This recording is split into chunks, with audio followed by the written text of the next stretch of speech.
Hello and welcome to the Europeans podcast. How are you, Katy? Are you away from the toilet floor yet?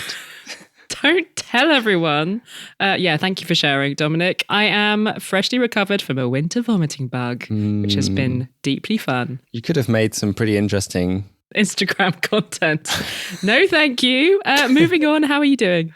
I'm fine. I'm just very cold here in Amsterdam. It's been so cold. We were talking about how wet cold feels colder than dry cold, and you've got wet cold over there. Yeah, it really feels, it's been like 1 or 2 degrees, and it really feels way colder than the -6 or -7 degrees cold we had in Tallinn last weekend.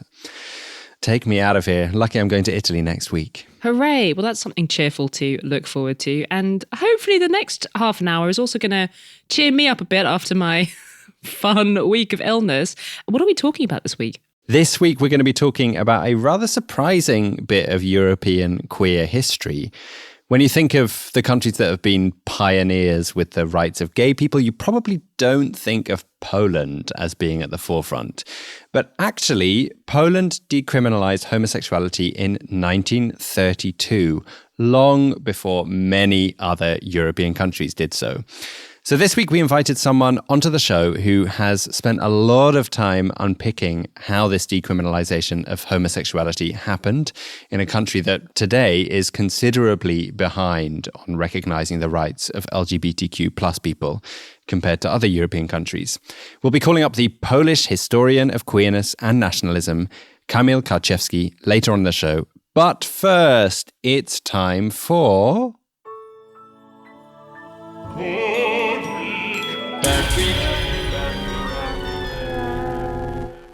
Who has had a good week, Dominic? I'm giving the coveted position of Good Week to France after it was announced on Friday that the European Commission have given the green light to a French policy to ban some short-haul domestic flights. This makes me feel very patriotic. Yeah, I can imagine. It's nice news and kind of quite groundbreaking actually. And as you're probably aware if you listen to this podcast, short-haul flights are pretty awful for the environment. Taking a short-haul flight is not only bad because it's more likely it could be replaced by a much less polluting method of transport like a train, but also because takeoff and landing are the moments where the most fuel is used. So short-haul flights use up considerably more fuel per kilometre travelled than long-haul flights. And according to the European Organisation for the Safety of Air Navigation, flights under 1,500 kilometres are responsible for 25% of European aviation's CO2 emissions. For those of you working in miles, that's just 932 miles. So a good reason to feel patriotic, Katy, and you're not the only one. Clément Beaune, the transport minister of France, said he's feeling proud that France is a pioneer in this area. And he described the decision by the European Commission to allow this policy to go ahead as a major step forward in the policy of reducing greenhouse gas emissions. Why did they have to get the European Commission to give the green light on this, though? Like, what have they got to do with it? Well, this policy was passed by the French Parliament in 2021 as part of the big climate and resilience law. And soon after it emerged, complaints started rolling in from the Union of French Airports and Airports Council International Europe. They complained to the European Commission, which is essentially the executive governing body of Europe. You all know that by now. And they then went on and did an in-depth investigation into the policy's legality. In the end, the Commission allowed the policy to go ahead, citing, for the first time ever, watch out, things are about to get dorky, an article in the European Air Services Regulation that says a member state may, where there are serious environmental problems, limit or refuse the exercise of traffic rights, in particular where other modes of transport provide a satisfactory service. Bingo! That last bit is interesting, the requirement that another satisfactory mode of transport must be available, because actually in the end, it's been decided that only 3 routes fit into that category. Oh. They decided only to cancel routes that have an alternative train connection that takes under 2.5 hours. So the 3 routes that will be cancelled are those between Paris, Orly, and Nantes, Lyon and Bordeaux. That's not as impressive as it first sounded. I feel like my patriotism is waning slightly. Yeah, you might want to take back the singing of the French national anthem. And you're not alone there in feeling a little bit disappointed. The response from environmental campaigners to this news has been lukewarm. Thomas Gellin, a Greenpeace EU climate campaigner, said in a press release that the French ban on short-haul flights where quick train connections exist is a baby step, but it's one in the right direction. Honestly, it initially looked like it might be a slightly bigger baby step. There were originally 8 routes that were tipped for the ban, but one by one, 5 of them fell, either because the train journeys were just above 2.5 hours, or in some cases because the routes didn't have regular enough trains between the destinations. So for now, it's just these 3 routes, but if train connections improve between a few other cities, then they could also be added to the list. I feel like they should take into account the faff of getting to airports in the first place. Oh, I agree. And then the amount of time you have to wait at the airport once you've got there, yeah. So for security stuff. And lots of environmentalists argue that setting the bar at 2.5 hours as the maximum time that a train alternative can take is just too low. And actually, when the policy was first proposed as part of the Climate Citizens Convention, which was a French citizens' assembly where regular people could offer up policy ideas, the citizens proposed that any domestic flight should be cancelled if it can be replaced by a 4-hour train journey. That seems better. Yeah, but then there were objections from Air France and KLM and it got watered down. Quelle surprise. Yeah. One positive thing about the European Commission's decision is that they insisted that the law must include connecting flights. So originally, connecting flights that stopped at Paris-Orly and then went on to Bordeaux would be allowed to continue because it wasn't seen as a new flight. But now they won't be allowed to go ahead. So that does improve the policy's environmental credentials. On the other hand, the policy has only been approved for 3 years, after which it will be reviewed again, something that Greenpeace are not so happy about. But baby steps.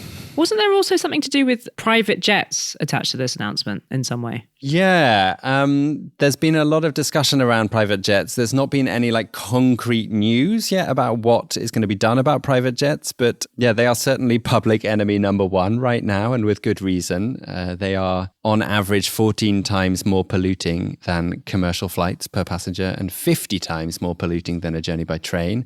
And France has one of the highest number of yearly private jet flights in Europe. 1/10 of all takeoffs from France in 2019 were by private jets. I did not know that. That's extraordinary. There was this big row a little while back about Paris Saint-Germain, the football team, taking a private jet. I don't know if you saw that. I didn't. I missed that. They took a private jet to go to Nantes from Paris, which is it's really not a very long journey. And it was interesting. It was a real indicator of how the mood is shifting because it caused a big hoo-ha. People were like, just take the train.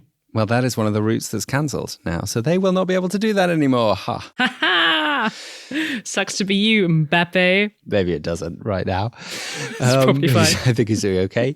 But Clément Beaune, the transport minister of France, has said that he does think something should be done about private jets. We don't know exactly what that will be. It doesn't seem like there will be a blanket ban on private jets. It seems, from what I've read, more likely that France wants to tax and restrict private jets and possibly push for EU-wide action. But yeah, this policy is good news in general, maybe not as impressive as it could be, but it is still quite groundbreaking, and environmentalists are hoping it's just the first of many such policies. I mean, it kind of has to be the first of many such policies if we're going to have any chance at keeping emissions below catastrophic levels. Who's had a bad week, Katy? I'm giving a bad week to the European Union's Foreign Aid Department. You've thrown a party or two in your time, right, Dominic? I don't throw many parties, to be honest. I don't like hosting. I'm scared people aren't going to turn up. Well, that's exactly the thing, right? Anyone who has thrown a party has probably had this horrible thought at the last minute. Oh God, what if no one comes? This could be a complete disaster. Well, last week, that nightmare came true for the EU's Foreign Aid Department. But this wasn't just any party. This was a party in the metaverse. That's a place where you've been spending some time recently, I believe. Well, I'm going to be spending some time there. Well, not actually in real life. Theatrically speaking, I'm doing a an opera that's set in the metaverse in Italy. Very intriguing. Yeah, so I better get to know it. For those of you who have no idea what we're talking about, there has been a lot of hype about the general idea of the metaverse over the past year or so. It is this vision of a future version of the internet where we would use virtual reality technology to do stuff like go shopping in a virtual shop or meet up with friends who are actually thousands of miles away, but it would look like they were sitting right in front of you. Obviously, none of this technology really exists yet. Well, no, some of it does. Well, it exists, but it's really crap. Let's put it that way. I mean, lots of companies are interested in making it happen in a way that would genuinely be really, really cool and usable. The most prominent of these companies is Facebook, which renamed its parent company to Meta a year ago. But even though Meta has poured $36 billion into developing the metaverse already, its prototype of the metaverse is still embarrassingly crap. I mean, to give you an indication of just how crap it is, in October there was this major announcement from Meta, which was that people's avatars are finally going to be able to have legs. No. Because at the moment, it is too complicated to give them legs, so people just look like little floating heads and torsos. So yeah, I think it's fair to say that so far, all of the hype around the metaverse has yet to truly deliver. However, that has not stopped various people in charge of large budgets thinking that this is an exciting thing that they need to be engaging with.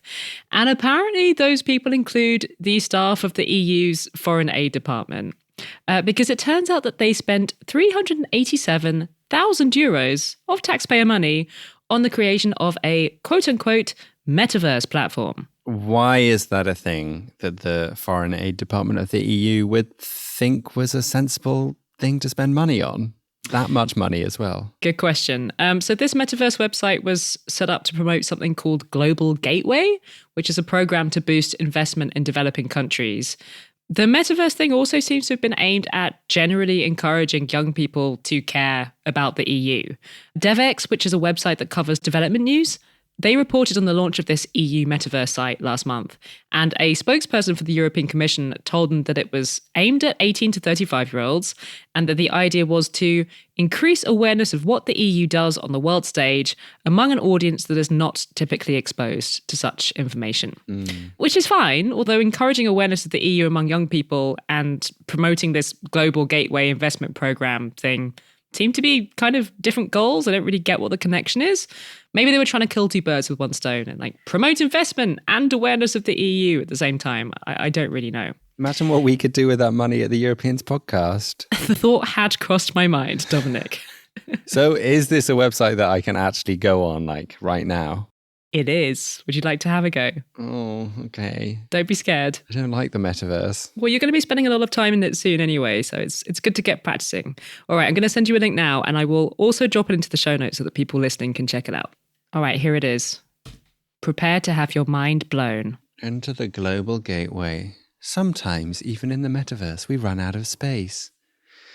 There are 32 guests in front of me, so I'm in a queue, actually.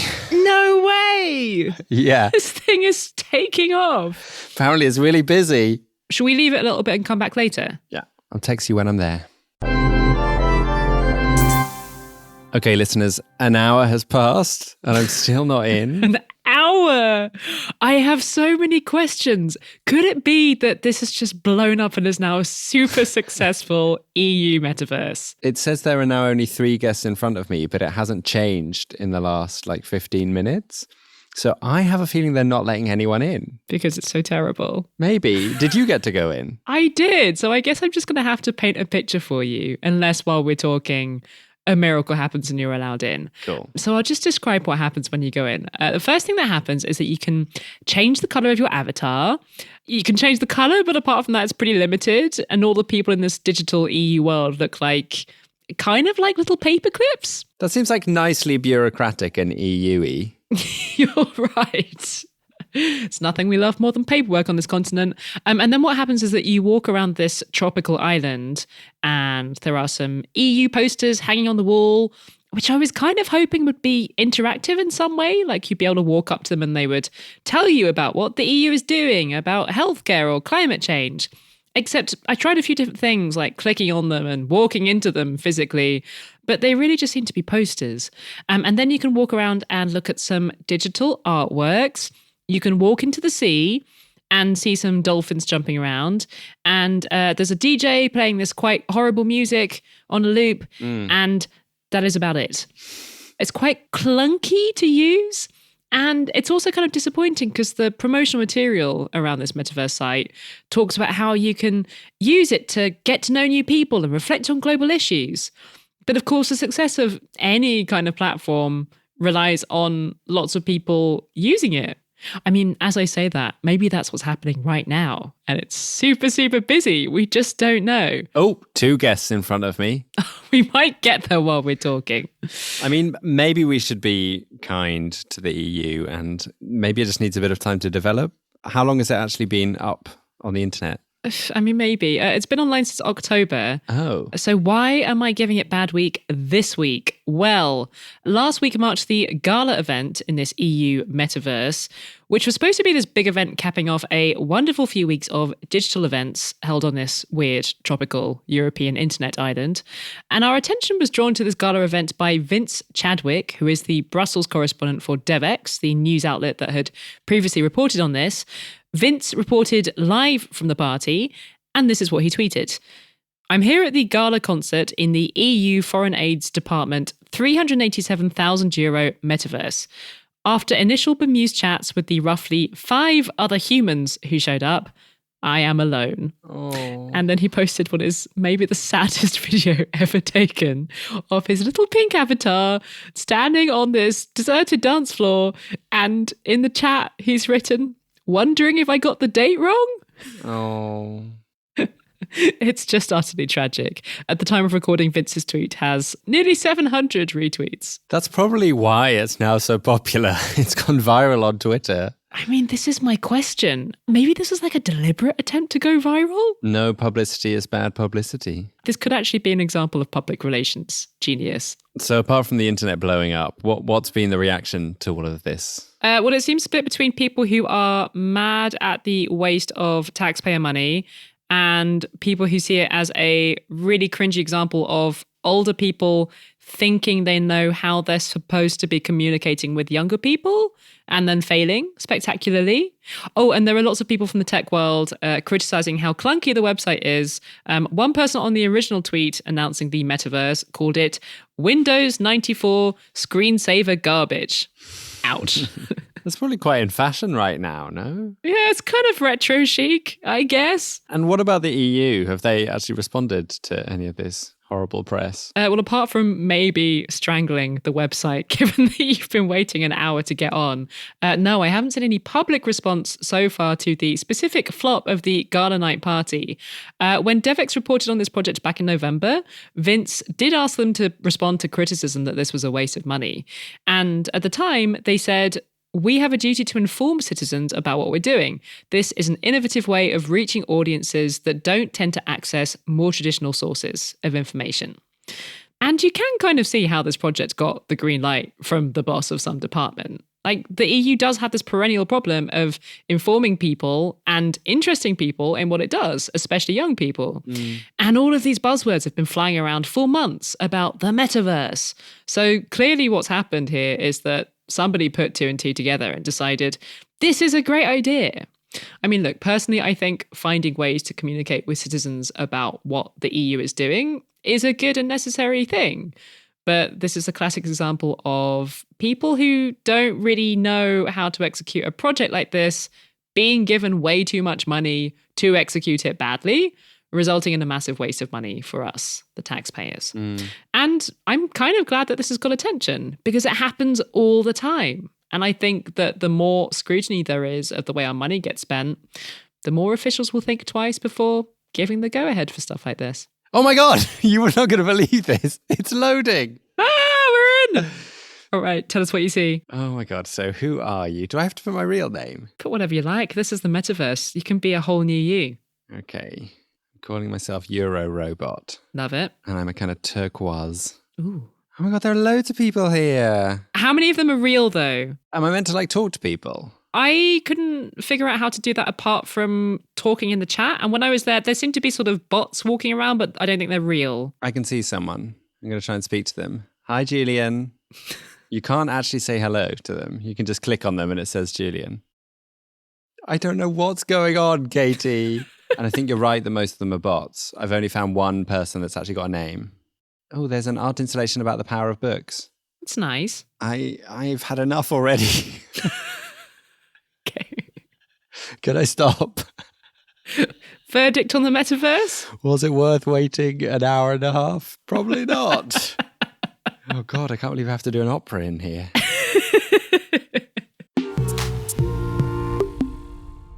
This is a very good week to become a Patreon because we have a special treat for our Patreon supporters this coming Monday. We'll be opening up our recording session for next week's episode, our Christmas special, to our lovely supporters from all over the world. Hooray! It's a bit terrifying, but I think it's going to be fun. So if you want to come and see how the sausage gets made, then head to patreon.com/Europeans podcast and sign up with as little as €2 or dollars or pounds a month, and you'll get a Zoom link to watch our recording live next week. Very exciting. Although I don't like this podcast being described as a sausage. We're moving on. We are massively grateful to everyone who has chipped in so far so that we can pay our producers and pay ourselves to do the research that goes into making this show each week. And this week we have a bumper crop of new supporters to thank. They are Eileen Kennelly, Ake Rudolph, Jorge Reyes Ferrero, Nuno Santo, James Griffin, Patrick, Helena Cornu, and the mysteriously named European from the Netherlands in Sweden. Thank you all so much. Thank you all. We really wouldn't be making this show if it wasn't for you. So we really are very grateful and hope to see a lot of you at our Christmas special on Monday evening. Whoop whoop.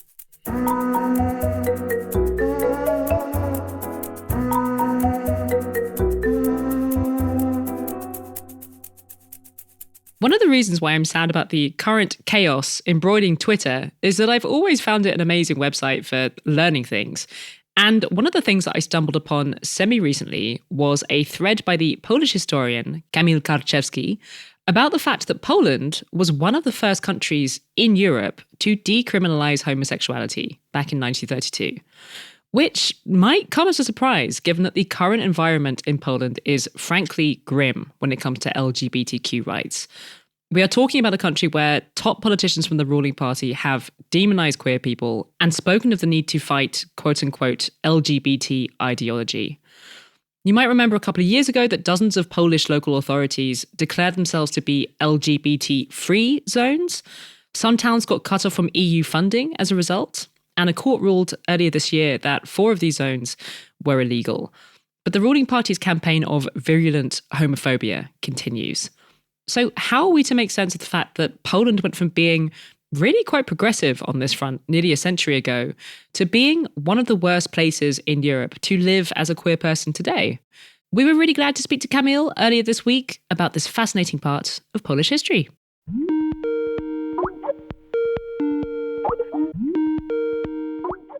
You've spent a lot of time wrapping your head around Poland's decriminalization of homosexuality, which took place in 1932. First, I wanted to ask how groundbreaking this was as a decision. Was Poland one of the first countries to decriminalize same-sex activity? Arguably, 2 most homophobic countries in Europe now were the 2 that decriminalized homosexuality as first in the continent. One of them is Poland in 1932, and I don't know if you are aware what is the other country. Is it Hungary? It's Russia. Oh. So Soviet Russia decriminalized homosexuality in 1917. And then Poland was the second one. And of course, it was not out of the blue. I think it was kind of a pan-European debate.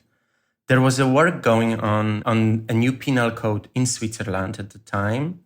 There was a debate in the late 20s, beginning of the 30s, just before Hitler came to power in Germany. In 1933, Denmark followed suit, introducing basically in its new penal code very similar provisions to Poland.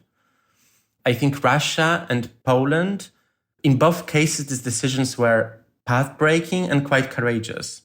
And is there a simple explanation as to why Poland was so ahead on this? If I had to shortly say what was the main reason, I would say it was pursuit of modernity.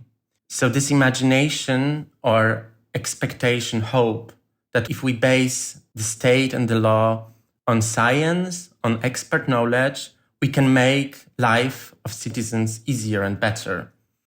And at that time, among psychiatrists, sexual experts, but also lawyers, there was already a consensus that homosexuality was nothing wrong and certainly should not be criminalized. Another reason, I think, was that Poland in 1918, when it emerged as an independent state, it was looking for its distinctiveness, like to show that it's different, in a way also that it's better. Of course, it was nationalism to some extent. So it wanted to have different legal solutions. You know, that people can, across the globe, say, oh, there is this one country that it's so progressive, that it's so special. And part of this process was actually the decriminalization of homosexuality in Poland. If I understand it correctly, the decriminalization happened because this codification commission, which was a body that was constructing the new Polish legal system, they voted almost unanimously to decriminalize homosexuality. What were some of the arguments that were being made to convince them to make that move, and who was making those arguments? This commission consisted only of men, of course, and the men that had this ambitious goal to make Poland great. So they asked psychiatrists. It was a very new form of knowledge at that time, right? Psychiatry. They asked sexual experts for advice, but they also consulted criminal codes, for example, of Japan. And then they actually realized that especially the sexual experts and psychiatrists agreed almost unanimously that homosexuality should not be criminalized. And arguments were of two kinds. Some of them were, we would call them progressive nowadays. Some sexual experts or psychiatrists said, we don't know what's homosexuality, but it has no traits of a crime, of a sin. There doesn't seem to be anything wrong with homosexuals, so certainly it should not be criminalized. But interestingly, they were also homophobic arguments. One of them was coming from eugenics.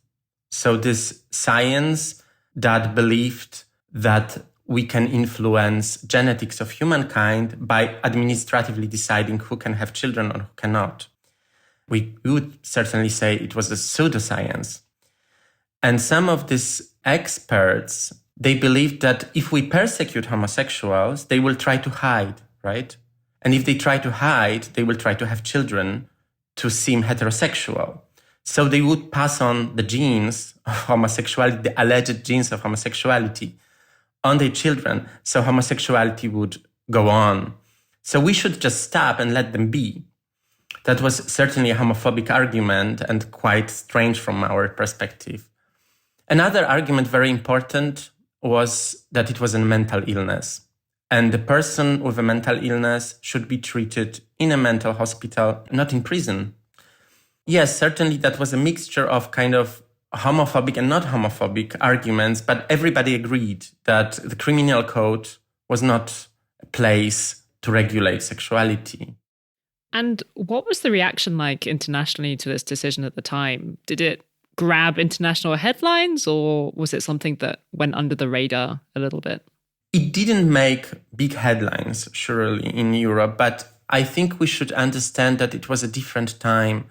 And the concept of homosexuality was not a common knowledge, I would say. To imagine it better, think about concepts like asexuality or non-binarism. You know, they are relatively new concepts. And a lot of people, once they understand them, they think, oh, this is something that perfectly describes who I am. But for other people, they are puzzling. They are difficult to understand. And I think this was a very similar situation was with terms like homosexuality at the time. And for a very long time, people didn't think about themselves in terms of sexual identity. They wouldn't think that sexual acts that they have with other people decide about their identity, or they say something or reveal something meaningful about who they are. This is a very modern, very new concept. Do you think there was any noticeable effect or improvement in life for these people, for this group of people who wanted to have sex with people of the same sex? when the decriminalization took place, there is evidence that it actually changed a lot. The topic appeared regularly in the press, it appeared in the theater, it appeared even in the cinema. Of course, very often like comical way or making fun of men wearing female clothing and so on. But the public in Poland became significantly more open. They were sympathetic articles in the press. Even some homosexual men wrote letters to newspapers. Most of them were anonymous, but some of them were not. They were writing under their names, demanding a creation of an association or a group that would connect them, help them to meet each other or pursue their rights. Very shortly after the criminalization, several novels were published that quite openly dealt with the topic. So, for example, in the UK, in the late 1920s, this famous book by Radcliffe Hall was published, The Well of Loneliness, and it was banned and censored by the court in the UK. But after only, I think, 3 or 4 years, it was translated into Polish and published openly in Poland without any censorship, with a great introduction by a journalist. She called it actually sexual left-handedness. So something that is different from a norm, but it's still not abnormality, just a different variant. And it's 1933. So I think it changed a lot, and especially for homosexuals or people who felt desire for the same sex, they gained representation. They could see that, oh, I'm not alone. And where was the church when all of this was happening? Because we tend to think of Poland as a country where the church has historically been pretty powerful. Did they just sort of sit by and watch all of this happen? Did they have anything to say about it? Catholic Church in the 1920s and 30s was not so much concerned with sexuality, and especially not with homosexuality. They protested the criminal code, but for other reasons. They were super afraid that the state will try to introduce civil marriages and divorces. And when you think about it, marrying people has been one of the most important functions of the Catholic Church, allowing it to control the population, right? Controlling certain very important sphere of life. And introducing state marriages was seen as an encroachment of their rights on their sphere of influence and power. I haven't found any evidence, any single text published by the Catholic Church or like Catholic press that would address the issue of homosexuality. I don't think they were concerned with it at that time. The big concern, maybe to some extent an obsession of church with sexuality or homosexuality, is a very new development, I believe. And this would be a very interesting topic for research, why and when it became so important for the church to oppose LGBT rights and to fight them. Yeah, and with that in mind, I wanted to ask you, why do you think Poland is now so far behind other European countries in protecting the rights of LGBTQ plus people? Can you trace any of that back to how the process of this decriminalization happened? I think that actually when we look at the 20th century, Poland was not falling behind other European countries. German states decriminalized homosexuality in the late 1960s. The UK in 1967. Ireland in 1993. Poland has never recriminalized homosexuality and was relatively open. And of course, there was persecution of homophobia. I don't want to be misunderstood, but I don't think it was greater than anywhere else in Europe. The changes and the big homophobia happens actually in the 21st century, because it started around 2019, 2020, when it was used by the current president in his presidential campaign and by the ruling party, Law and Justice. So they were hoping to gain votes when they were not sure they can win by scaremongering, that there is some kind of a plot, some kind of a group. And, this kind of rhetoric has been, I think, relatively rarely used after 1945, because we are aware in Europe and across the world that it's extremely dangerous. But I think for some groups, political groups, it is tempting because, you can build your political power on fear. And that's what the current president of Poland did. I'm not sure they have succeeded. Over 50% of people support same-sex partnerships, for example. So this whole campaign to convince Poles that homophobia is part of their identity is basically faking till you make it. like trying to kind of convince people this is part of identity, like homophobia is Polish. But I'm not sure it's working very well. I hope it isn't. And actually, I heard from a friend recently who was traveling. He was traveling first to Berlin and then to Warsaw. And he was saying, actually, he felt more free as a queer person in Warsaw than he did even in Berlin. And he felt like there was more of a diversity of gender expression in Warsaw he experienced in the queer scene than in Berlin, which I found really interesting and maybe not quite what people would expect. And obviously, it's a different issue outside of the big cities, but I found that quite encouraging to hear. My partner asked me yesterday when we talked about this interview, and he asked me, do you think 10, 15 years ago, Warsaw was more homophobic than it is now? And I said, yes. And I think the paradox of this use of homophobic language is that I think by attacking every day the community, they made it a normal topic, a topic that people discuss. And I think most of people are actually not hateful. Once people realize that it's just a normal topic, that it's not all about sex, it's very often actually about love, after a while they realize, why all of this fuss? It's not something that I care about. And I can observe it, like I remember my family years ago was ashamed to talk even about it, They would lower their voice when talking about homosexuality. And they don't do it anymore. They just discuss it as a normal topic. So the paradox is that this attacking of the community normalized the topic. And I think it's a huge change.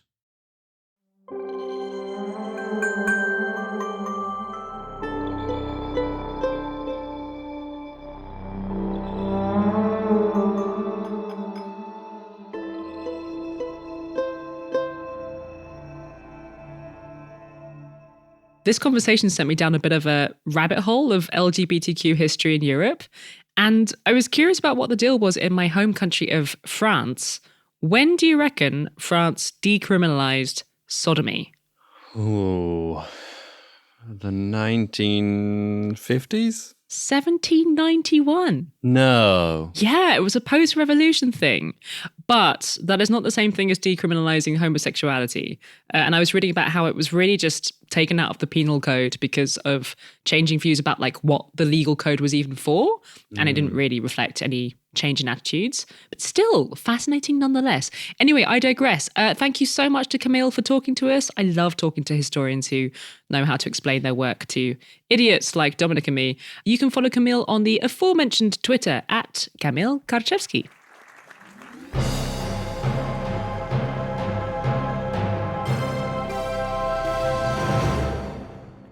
Now I guess it's time for some isolation inspiration. What have you been enjoying this week, Katy? This week I wanted to recommend a couple of my favourite French newsletters for all the francophones and French learners out there. Because I think newsletters are actually quite an underrated way of learning languages. They're often written in like a less formal, more conversational style than the news. And also it's cool because you can choose a newsletter about something that you're interested in anyway, like a hobby or a genre of music that you're into or whatever. And this week I thought I would stick with a technology theme after giving bad week to the EU metaverse and recommend my two favourite French tech newsletters. The first one is called Règle 30. It is by the journalist Lucie Ronfaux, who writes a lot about internet culture. And it's about women and the internet, how women get portrayed on the internet, questions around the policies of internet platforms, around things like, Instagram's policy on female nipples being visible versus male nipples. Lucy also covers wider issues around gender, like online transphobia. And in general, she just writes really, really thoughtfully. I always learn something new from her, and she gives great reading recommendations and game recommendations. The other one is Tech Trash, which is a funny French newsletter about tech. The subtitle is Ready to Lose 5 Minutes, which is a good judge of the sarcastic tone of it. It's a mixture of kind of interesting technology stories that I've often missed and the gentle mocking of big figures in the tech world like Elon Musk and Mark Zuckerberg. And I just really like it as a newsletter because it's funny and it teaches me stuff.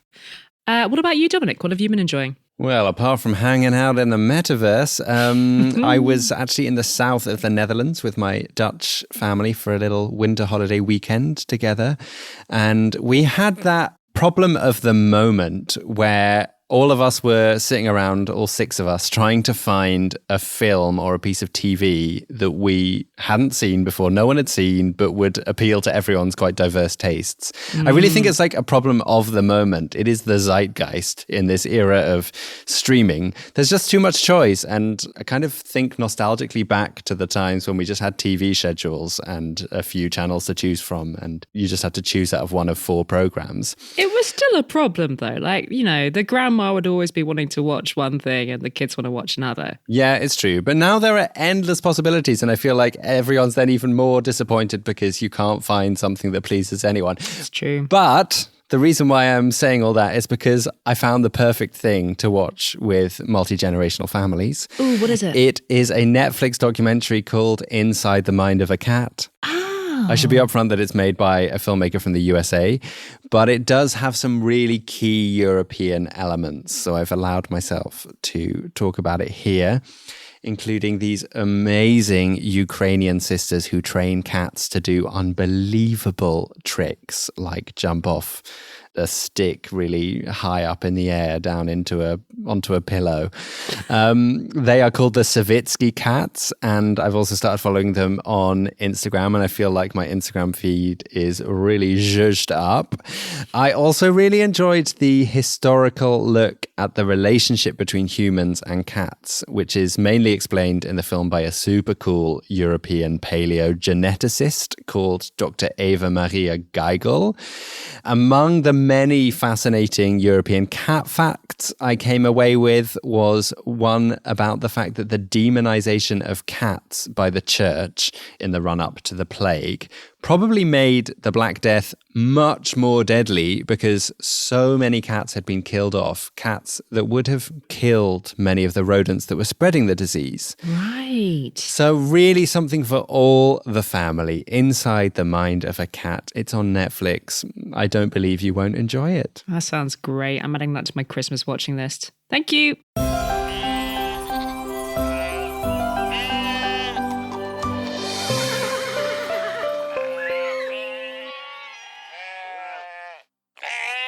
For my happy ending this week, I want to share some news with you all from the Irish pilot study into the 4-day work week. Now, you may remember we talked about the 4-day week at length in our episode, Is Friday the New Saturday, just over a year ago. And with this latest research, I wanted to update you on that topic. And it's good news for all of us.